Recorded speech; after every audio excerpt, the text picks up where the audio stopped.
ഈ കാണുന്ന മുട്ടയാണോ അതോ കോഴിയാണോ ആദ്യം ഉണ്ടായത്? എല്ലാവരെയും ഒരു സംശയമാണ്, മുട്ടയാണോ കോഴിയാണോ ആദ്യം ഉണ്ടായതെന്ന്. അതിനെക്കുറിച്ച് പറയുമ്പോൾ മറ്റു രണ്ട് കാര്യം കൂടെ പറയാനുണ്ട്. ഇന്ന് കാണുന്ന കോഴികൾ അല്ലാന്നുണ്ടെങ്കിൽ ഇന്ന് കാണുന്ന പക്ഷികൾ, എല്ലാ പക്ഷികളും കോഴിയുടെ രൂപത്തിലുള്ള അല്ലെങ്കിൽ കോഴിയെപ്പോലെ തോന്നുന്ന അല്ലെങ്കിൽ കോഴി, എല്ലാ പക്ഷികളും ദിനോസറിൽ നിന്നാണ് പരിണമിച്ചത്. പറക്കുന്ന ദിനോസറുകളിൽ നിന്ന് മുട്ടയിടുന്ന പറക്കുന്ന ദിനോസറുകളിൽ നിന്ന് പരിണമിച്ചു വന്നവരാണ് ഈ കോഴികൾ.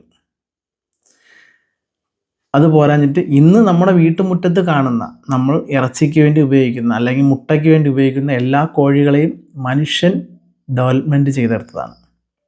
കാട്ടുകോഴികളിൽ നിന്ന് മനുഷ്യൻ സെലക്റ്റീവ് ബ്രീഡ് മുഖേന തിരഞ്ഞെടുത്തതാണ് ഇന്ന് കാണുന്ന കോഴികൾ.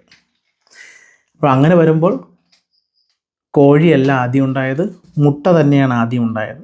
ഓക്കെ, ശരി. മറ്റൊരു വിഷയവുമായി ഞാൻ വീണ്ടും വരും.